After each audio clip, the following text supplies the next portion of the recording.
मंच पर विराजमान प्रोफेसर निरंजन सहाय जी, शशिकला जी, प्रमोद जी, नीलम जी, और नीचे मैं देख रहा हूँ कोबड़ छोट कहत अपराधो। सब विद्वान हैं, सभी जीवन के किसी न किसी मोड़ पर रहे हैं, अपने साथ रहे हैं और ऐसा मानना है कि मेरे दोस्त हैं। अपन ऐसा ही मानते हैं। राजेश लाल मेहरा जी, अशोक ज्योति जी, मैं उधर देख रहा हूँ पूर्वोत्तर से 2 लोग हैं, हरीश जी हैं। मित्रों, ये सत्र एक तकनीकी सत्र है और इसका विषय निर्धारित है और विषय है सांस्कृतिक राष्ट्रवाद की अवधारणा।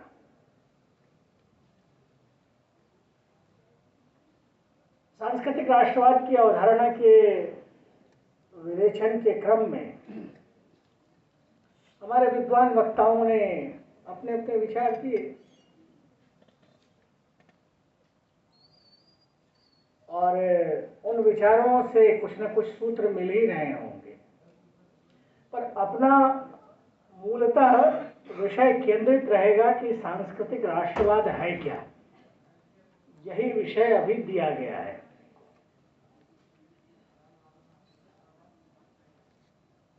एक प्रश्न खड़ा होता है कि भारत को हम समझें कैसे।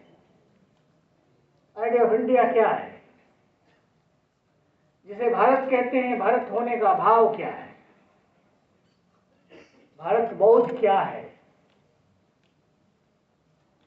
आसेतु हिमालय भारत क्या एक भौगोलिक निकाय है या उसका एक सांस्कृतिक पक्ष भी है। इसकी साहित्यिक निष्पत्तियों को पढ़ने के प्रयास उद्घाटन सत्र में हुए।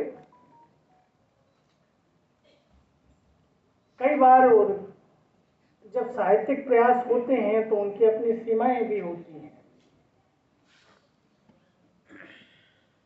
हिंदी कविता और हिंदी समाज में सांस्कृतिक राष्ट्रवाद को कैसे पढ़ा जाए? क्या एक पॉलिटिकली करेक्ट अवधारणा है? क्या एक सत्ता केंद्रित अवधारणा है? साहित्य में जब आप किसी वैचारिक निष्पत्ति को पढ़ने की कोशिश करते हैं तो आपका ध्यान रहे कि साहित्य शोर के बीच चुप्पियों की जगह है।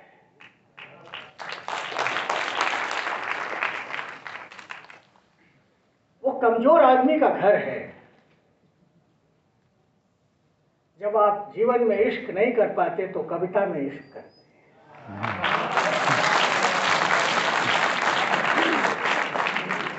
जब आप जीवन में रावण को नहीं मार पाते तो कविता में मारते हैं। और एक बहुत बड़ा दुख है साहित्य का कि नायकत्व की साहित्य केंद्रित सारी अवधारणाएं एक स्वप्न की अवधारणा होती है। राम कविता में जीतते हैं, रावण समाज में जीतते हैं।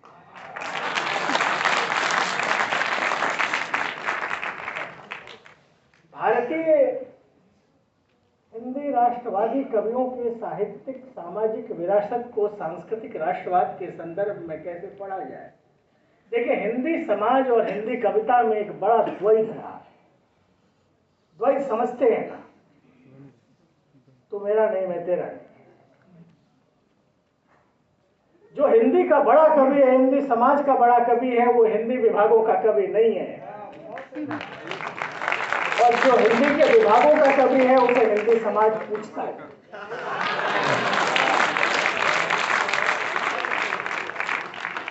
इस द्वैध के बीच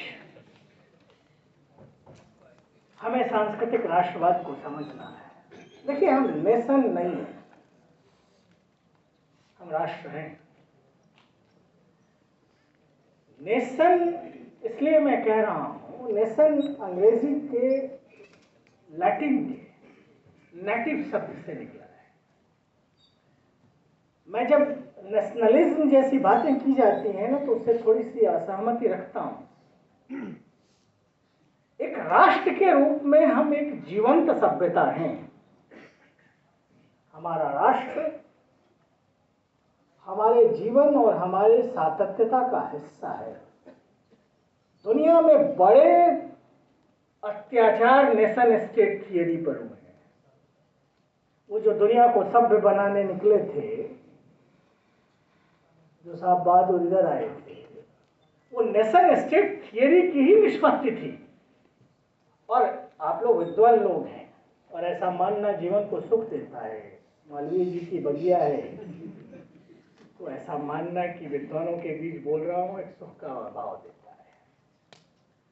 वो जो नेशन स्टेट है, नेशन स्टेट के नाम पर एक जो बड़ी दुनिया में चीज चली है, वो है औपनिवेशिकता। हमने दुनिया में उपनिवेश नहीं बनाए, जिसकी तरफ मेरा साहब इशारा कर रहे थे। फिर भारत को हम समझें कैसे? भारत क्या है? टाइम्स ऑफ इंडिया के एक संपादक हुए हैं गिरिलाल जैन, आप सभी जानते हैं। उन्होंने एक तर्क चलाया कि भारत को हम एक सभ्यता के रूप में समझें। यह सांस्कृतिक सभ्यता है, एक जीवंत सभ्यता। महर्षि अरविंद का नाम आया, स्वामी विवेकानंद, विनायक दामोदर सावरकर, वीर सावरकर, लोकमान्य बाल गंगाधर तिलक, रविंद्रनाथ ठाकुर और महात्मा गांधी भारत को एक सभ्यता के रूप में समझने का मूल्यबोध देते हैं। ये दो तीन बिंदुओं को स्पष्ट करते हुए मैं अपनी बात को खत्म करूंगा। यह जो मूल्यबोध है, वो सत्ता केंद्रित मूल्यबोध नहीं है, यह समाज केंद्रित मूल्यबोध है। जब आप विचार को, सरणी को, अवधारणाओं को, आप चिंतन प्रणाली को सत्ता केंद्रित व्याख्या में ले जाते हैं, तो अनर्थ होते हैं। हमने देखा, हमारे देखते देखते जिनका सूरज नहीं डूबता था, उनका सितारा नहीं दिख रहा था।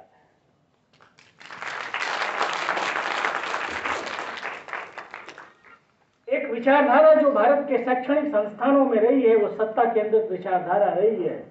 देखते देखते उड़ गए। हमारी ताकत ही यही है कि हम सत्ता से नहीं चलते। इसीलिए इनॉनोमस रोमा सब मिट गए, जहां से कुछ बात है कि अस्थि मिट गई। मित्रों, एक और आपसे निवेदन करूंगा। जब आप किसी विचार को, किसी वैचारिक प्रणाली को किसी सत्ता केंद्रित व्याख्या में ले जाते हैं, तो फिर उसको किसी संगठन और सत्ता से दल से जोड़कर देखने लगते हैं, और यह चीज किसी विचार की सातत्यता को सीमित करती है। एक साहब हुए हैं बेनेडिक्ट एंडरसन, आप जानते होंगे, पढ़ने वाले लोग जानते हैं। इमेजिन्ड कम्युनिटी उनकी पुस्तक है। वो सोशल साइंटिस्ट हैं, ससेक्स में पढ़ाते थे। एंडरसन की एक मान्यता है जिससे कि आप भारतीय सांस्कृतिक राष्ट्रवाद को समझ सकते हैं कि राष्ट्र एक भौगोलिक, राजनीतिक, सांस्कृतिक इकाई तो यह है ही, साथ ही साथ एक अनुभवजन्य इकाई भी है। यानी इसका स्वरूप बहुत कुछ इस बात पर निर्भर करता है कि हम इसको बरतते कैसे हैं, यानी हम इसको कैसे जीते हैं। भारत राष्ट्र को जीने की पद्धति कैसी रही है, यह उसके स्वरूप की व्याख्या करेगी। रविंद्र बाबू याद आ रहे हैं। रविंद्र बाबू बोले तो रविंद्रनाथ टैगोर, ठाकुर। या अर्धेक मानवी तुम्हें अर्धेक कल्पना है। जब आप किसी राष्ट्र के बरतने के चिन्हों को निश्चित करेंगे तो उसका स्वरूप निश्चित हो जाएगा। हम दुनिया में जहां गए, हम विक्ट्री मोड में नहीं गए, हम पार्टिसिपेशन मोड में गए। हम दुनिया पर विजय करने के लिए नहीं गए, हम तेन तख्तेन भुंजिता में गए। हम त्याग के साथ भोग करने के लिए, त्याग हमारा अनिवार्य पक्ष है। इसलिए भारतीय राष्ट्र को अगर समझना है तो उसे विजय से ज्यादा सहभागिता में समझें। भारतीय राष्ट्र को अगर आपको समझना है तो सत्ता से ज्यादा समाज में समझें। और यही कारण है कि जहां भारतीय राष्ट्र के चिन्ह नहीं भी रहे, यानी हमारी राजनीतिक सत्ताएं बदलती रही हैं, राजनीतिक सत्ताओं की उम्र बहुत छोटी होती है। हमारी राजनीतिक सत्ताएं आती जाती रही हैं, न जाने कौन कौन आया, जो आया वही लौट गया। हम लोग लड़े, अपने ढंग से लड़े, लेकिन हमारी सांस्कृतिक सत्ता अक्षुण्ण रही है। प्रदीप जी मणिपुर से आए हैं, अपन तो पूर्वोत्तर में काम करते हैं। आज भी मणिपुर में आप जाएं, किसी का देहांत हो जाए तो कहता है वृंदावनवासी हो। अब उसको किसने सिखाया? मणिपुर के लोग आज भी वृंदावन आते हैं तो ब्रह्मकुंड जाते हैं। बैठे हुए हैं शंभुनाथ जी तेजपुर से, तेजपुर में नौकरी की है असम। आज भी माजुली के लोग, अभी माजुली में 3 दिन का रास मनाया गया। रास कहाँ का है? रास ब्रज से गया है। अगर त्रिपुरा में कोई जाता है, त्रिपुरा में एक समुदाय है जमातिया, वो लोग अपने मृत्यु का संस्कार करने प्रयाग आते हैं। आखिर भारतीय समाज के सुदूर क्षेत्रों को यह किसने सिखाया? यह इसकी समाज केंद्रीयता ने सिखाया या किसी राजनीतिक दल और संगठन ने नहीं सिखाया है। इसलिए मेरा आपसे एक आग्रह है कि भारतीय समाज की केंद्रीयता में सांस्कृतिक राष्ट्रवाद को समझें। एक उदाहरण कालिदास का दूंगा, क्योंकि साहित्य का ये इसकी संगोष्ठी है तो बीच बीच में थोड़ा सा साहित्य की बातचीत होती है। कालिदास का मेघदूत। मेघ, अगर आपने मेघदूत पढ़ा है, पढ़ा ही होगा, तो मेघ पूरे देश की यात्रा करता है।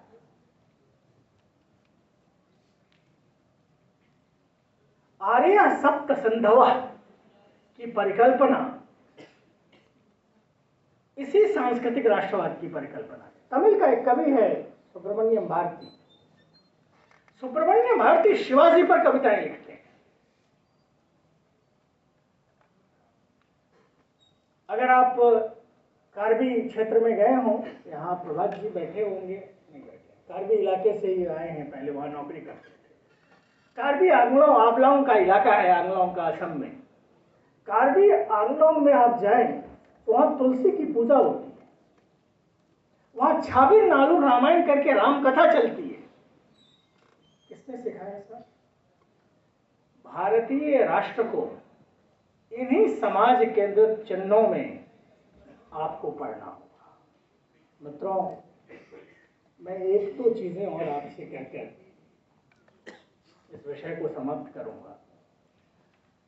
अब जब जिससे आपका इश्क हो ना, उसका उदाहरण आ ही जाता है। जैसे अगर आपको आरा का आपका प्रेमी हो तो कोई ना कोई अखबार में खबर आप आरा की पढ़ते हैं।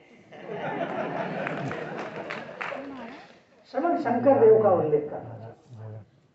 श्रमण शंकर देव असम जिस भक्ति आंदोलन जिसे कहा गया, वो आंदोलन था नहीं, वो भक्ति चेतना का जो पूरा का पूरा श्रमण शंकर देव का प्रागज्योतिषपुर का है।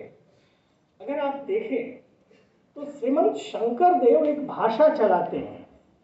वो भाषा ब्रजबोली है, ब्रजावली है। वो 5 भाषाओं का मिश्रण है। संस्कृत, ब्रजभाषा, मैथिली, बांग्ला और असमिया। पूरा का पूरा प्रागज्योतिषपुर का भक्ति चेतना का आंदोलन इस ब्रजबोली में है। सारे संत यात्राएं करते हैं। आप कभी विचार कीजिएगा कि भारतीय सांस्कृतिक राष्ट्र को बनाने में जिन्हें आप भक्त कवि कहते हैं उनकी यात्राओं का कितना बड़ा योगदान है। हमारा सांस्कृतिक राष्ट्र भक्त कवियों की यात्रा बोध से निर्मित राष्ट्र है। चैतन्य महाप्रभु हरि बोल कहते हुए पूरे देश को जोड़ देते हैं। रहीम का उल्लेख। मैं एक चीज और कहूंगा कि होता क्या है कि जब आप किसी फ्रेज में पढ़े हुए होते हैं तो वो चीज आ ही जाती है। अब आपने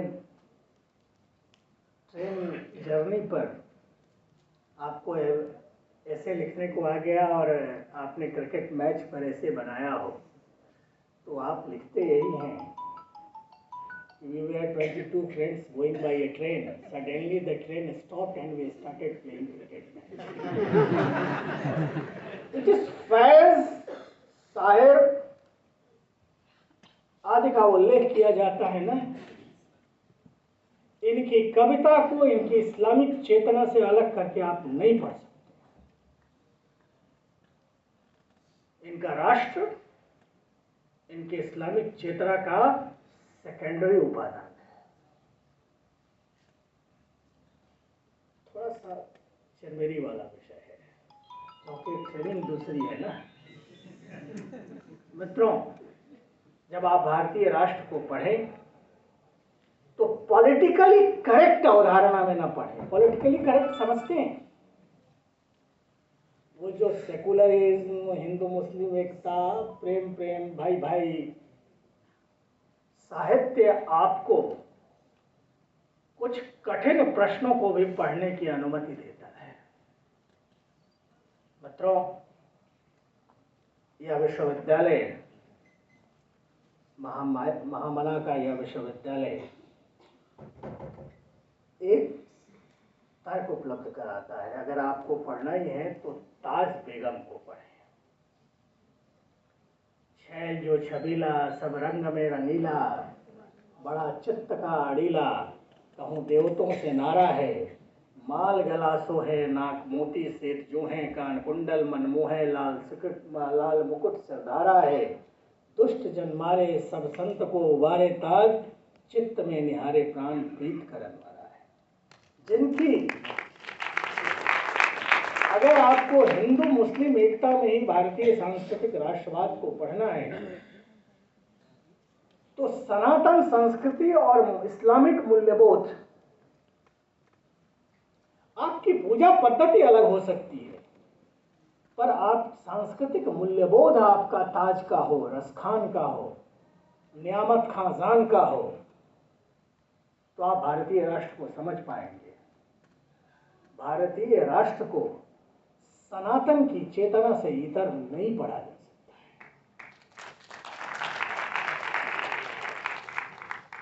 आपको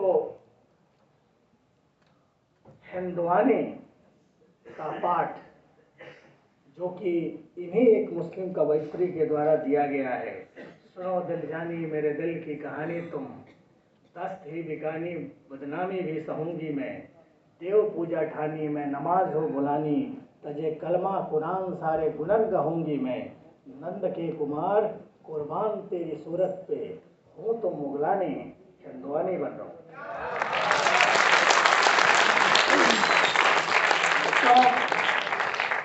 भारतीय राष्ट्र की सनातन चेतना को भारतीय सांस्कृतिक सातत्यता में पढ़ने की कोशिश करेंगे तो अच्छा लगेगा। सत्यप्रकाश जी ने बुलाया। सत्यप्रकाश जी से पूर्वोत्तर का याराना है।